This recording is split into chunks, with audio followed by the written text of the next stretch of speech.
Meaningful Medicine is a Novant Health podcast bringing you access to leading doctors who answer questions they wish you would ask. From routine care to rare conditions, our physicians offer tips to navigate medical decisions and build a healthier future. Today, we are fortunate to be joined by Dr. Desiree Dawson, a cardiologist, and we're going to be talking about blood pressure. I'm your host, Carl Moronich, and we'll get into the topic. And Doctor, let's first start, if we could, by defining what blood pressure actually is. So blood pressure is basically when your arteries, they either constrict or they're not as, shall we say, pliable as they should be. Because your arteries should open, dilate, and constrict kind of, in, out, in, out. But there are times when your arteries get somewhat hardened and the blood flow isn't flowing through your arteries like it should. And that can create high blood pressure. And that becomes a problem for some people. And the standard you hear is 120/80 is kind of the normal. Is that still considered the normal, or is there really not a full normal? No, that's an awesome question. We actually go with 130/80 because that gives a little leeway, because 120s, might be a little bit too tight of a control for some people. So we do try 130/80. And that gives a benchmark for some people, especially as you're older, you don't want to be too tight with your blood pressure control. But the 130/80 has been somewhat the go-to parameters that we've been using thus far. Gotcha. Well, then let's get into it and ask, why is controlling blood pressure so important? And what are the risks if it's not controlled? Blood pressure is important to control because without its control, it can be extremely elevated, and that causes risks of different issues in your body, complications like heart attacks, congestive heart failure, strokes. So it's important to control because, without its control, you're going to come into issues where your blood pressure is extremely high because your blood vessels are contracted. Because of the highness of your blood pressure, that does create what we sometimes call atherosclerosis in the arteries, hardening your brain arteries, your heart arteries, even your kidney arteries. So it's important to keep a control of it, because if you continue to have blood pressure that's high and not on medication for or not doing anything for, it will lead to issues extremely, like where I come into effect is with heart issues. So I see a lot of people that had blood pressure for a long periods of time where it's been uncontrolled, haven't been on any medications, and they come in with thick muscles of their heart because it's your heart that's pumping against this blood pressure. If you can imagine someone that's lifting weights, right? The higher you go, the more your muscles kind of bulk up. Well, that's kind of what your heart is. It's a big old muscle. And if it's trying to pump blood, because that's what your heart does, that's the job of it. And if it's pumping blood against a blood pressure that's so high, it's going to bulk up this muscle. And eventually, when this muscle is so thick, your heart can eventually become weakened. In addition to that, chambers of the heart become extremely dilated or enlarged, like an enlargement of your heart. And that's where heart failure comes in. It weakens your heart muscle. It weakens your overall power of your heart. And then you run into some big complications. And like I said, not to mention stroke issues because of that blood pressure. Those vessels, they don't get strong. They get weak over time. And then with strokes, people come in with high blood pressures and hemorrhagic strokes, as well as ischemic strokes, blockages because of the hardening. So obviously very important to control, as you've pointed out. And we've heard about natural kind of lifestyle-based ways to manage blood pressure. Are there some strategies you would recommend to patients related to lifestyle? Yeah, no, absolutely. I talk about this all the time in my clinic. Natural things that you always can do. So I always start with exercise. Exercise is super important. I understand some people have like arthritic pain or something or other. So we have other reasons or other things that you can do to help your blood pressure. But when it comes to exercise, if you can, definitely do it. And it's exercise at least 150 minutes a week. So I say if it's just walking, because aerobic exercise is fine, or walking, or anything cardio is always a great thing, right? Swimming, whatever it is, 30 minutes, 5 days a week. And I always say an hour, 3 days a week, depending on what your schedule looks like. So naturally, because exercise, one, it helps inflammation, chronic inflammation, is going to help with that, and therefore help that inflammation not to target those arteries and get it hardened and all that.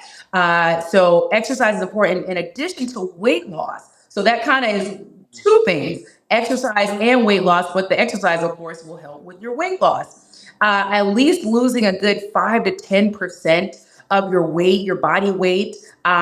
Maybe not eating as much calories in that you're trying to burn out, with your exercise. So that's definitely important things. And then another thing would also be to, if you're a smoker, gotta quit. It's a major blood pressure increaser, right? And if you're an alcohol, you have alcohol intake, you gotta have to reduce your consumption in the alcohol range, and kind of keep it to a couple of glasses of wine or maybe a cocktail or two a day, depending on what you're used to. But overabundance of alcohol is going to make one weight gain go up and your blood pressure not get any better. So you've mentioned exercise and healthier lifestyle issues, avoiding excess drinking, avoid smoking. Diet, Yes. obviously, Yes. many diet, both things you should avoid and probably things you should include in your diet that might help. Oh, for sure. Yeah, diet is a big thing. Again, that goes with those who can't exercise and burn off that excess calories and everything. But when it comes to diet, super, super important. Even if you are like an avid runner or so, you're gonna have to monitor what you're eating for sure. So avoiding things that are like processed meats, gonna have to deal with that. And that's eating out the red meats. You're gonna have to cut back on the bacon, the sausages, the red meats. And when you're going to do meats, it's okay to do lean meats if they're red meats. But it's more like lean cut steak or lean beef, something like that, because it's the fat. You're going to have to watch foods that are in saturated fats. Unsaturated are more healthy fats, but the saturated, you're going to have to watch. And, things like the cheese, heavy in dairy. You want to more so do low fat dairy, more like legumes, beans, that kind of thing, almonds, some form of nuts. You don't want to always cook with butter. You want to do like olive oil, everything in moderation though. When it comes to weight gain and diet, I always tell people sugar is not your friend. It's going to break down into fat, the carbs. So you're going to have to watch the added sugars, the cereals and the candies. And I got to have this ice cream before bedtime. That's going to have to be cut for sure in moderation. If not, any sugar is not your friend when it's coming to weight loss and trying to get that blood pressure down. One thing I think, by and large, people are becoming more aware of mental health issues, and stress is something that I think also can play a role in trying to deal with blood pressure. Is that Yes. accurate? That's accurate, because stress brings on the hormones that your blood pressure will spike up for, like increased cortisol, increased adrenaline. These are hormones that make your blood pressure go sky high. So you always got to, the best you can, try to limit your stress for sure, and get the whatever mental issues, depression, whatever it may be. Because when you're depressed, you're not going to eat like you should. You might go back to smoking. Like, so many things are going to cause, you to go back to bad habits when it's coming to mental, things. We got to have our mental clarity, mental health to be in check. So definitely when it comes to stress, limit as much stress as you can, whatever you can do. Calm music, a walk. Definitely exercise helps with stress, because that's going to allow endorphins to come in, hormones that are going to allow you to relax. You know what I mean? So when you're exercising, that helps in the long run, not only just building up endurance and weight loss, but those endorphins are going to come in and help you feel relaxed. You sleep better. Sleep is important. Even going into that, you want to get at least 7 to 8 hours of sleep if you can at night. I know some of us that work a good bit, like we're happy if we get 5 or 6. But sleep is a major, major issue that you want to make sure that you get a good enough sleep so you have energy to do those things, to exercise, to not be so stressed, because you're not going to handle a good day's work if you didn't get enough sleep, and you're going to be easily stressed for sure. Now, there may be folks that are doing all these things. They're doing all the right things, yet their blood pressure still stays high. So at some point, medication may be what they need. How is that determined? And when, is it really important to really look at a medication?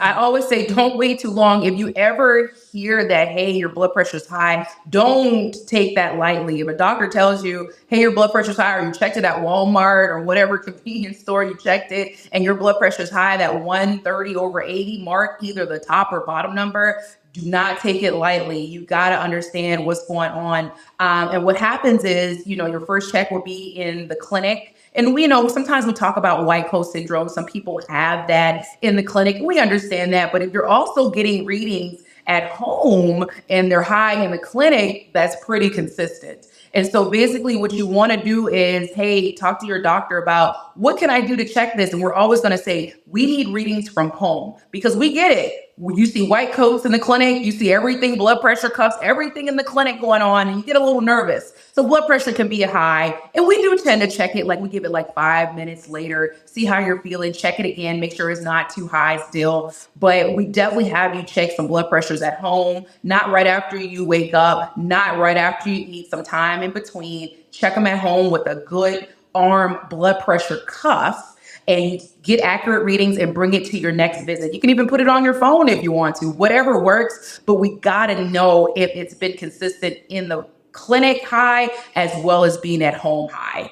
And sometimes we do run into discrepancies, but we're more comfortable if blood pressure is high in the clinic, sure, but at home is normal and it's been average normal. Because honestly, I've had patients that we've gone up on blood pressure in the clinic and at home it's normal and blood pressures are dropping because we've added so much medication when the blood pressure is actually good at home. That's what matters the most.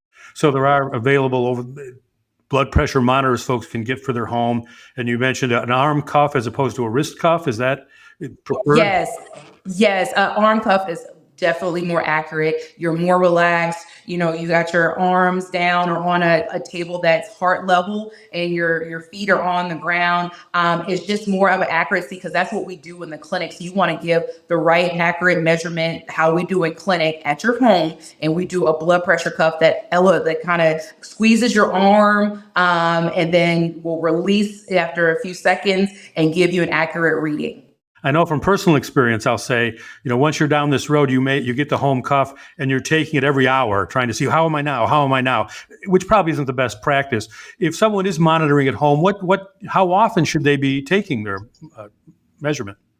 Yeah, great question. Yeah, you do get very anxious when you first check it and it's high. I'm gonna check it again. That probably makes you more anxious, actually. So definitely don't do that. I always say at least just once a day, not right after you eat, because whatever you ate, I don't know. So give it at least an hour after you ate. Definitely not after you drink coffee or anything with any kind of caffeine for sure, because your blood pressure is going to spike up so bad. And definitely not right after you wake up. Just get yourself relaxed. So at least 30 minutes after waking up, and give it an hour if you're going to check it after eating, or even before, you go to bed. That's fine. As long as dinner's been at least an hour or a couple hours or so. Check it then. You're relaxed, you're cool, calm, and collected, but don't keep checking and checking. It's okay if you want to, like we do in the clinic, check it once. If it's a little high, give yourself a little breather, check it again in 5 or 10 minutes, then boom, let it be.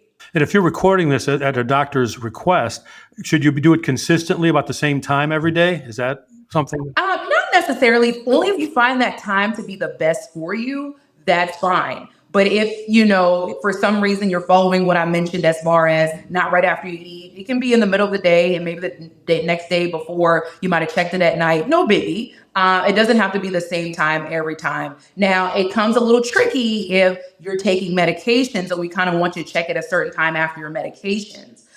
In the morning and before you eat breakfast or something like that, then we might want you to check it at a certain time. But if you're someone that's just learning about blood pressure and it's high, your doctor's just check it, and we just kind of want to know what it is before we put you on medication, then you don't have to check it at a certain time every day. Now they call the blood pressure the silent killer, which is extreme, but that's the reality. So there probably aren't symptoms that somebody might have to say, I feel. So really, it's just being vigilant when you go to your primary care provider, get the blood pressure and monitor it that way. Is that really the best practice?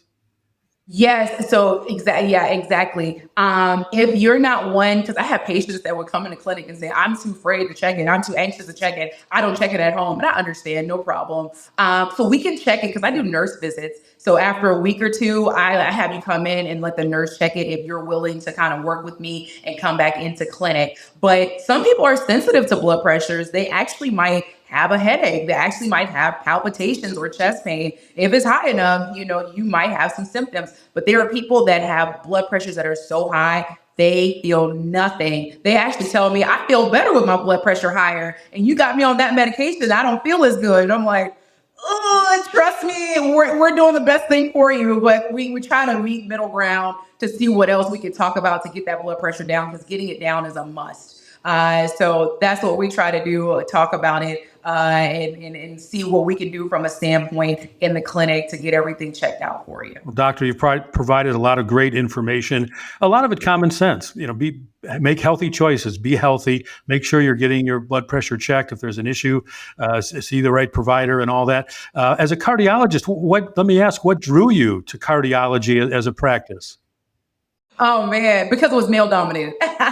No, but no, I part that was part of it. I grew up with brothers, so I was pretty much not necessarily a tomboy, but I really enjoy like kind of like learning different fields that were catered, well not catered, but very fluent with men in the field, and I thought like, hey, I could really be an advocate for women. So that's kind of what drew me, because I'm like, well, we talk about heart attacks in men as I'm going through medical school, but I'm like, what about women? I know this is like a major killer in women as well, because we do so many things. We stress ourselves out. We're worried about family, and when I got to learning more about the heart and things that happen as far as the complications, I'm like, women are affected big time. So I was like, well, I want to be an advocate. I want to be someone that can really cater to women and what we go through, whether it be menopause, whether it be stress of family and our symptoms, and knowing when a heart attack's happening and when to get checked out. I wanted to be someone standing in the gap for women. So that drew me most overall. Well, that's great. And we're lucky to have you, and we appreciate Thank and so lucky you. to have you today. We appreciate your time and the great information. To find a great physician like Dr. Dawson, visit NovantHealth.org. For more health and wellness information from our experts, visit HealthyHeadlines.org. Thanks for listening today.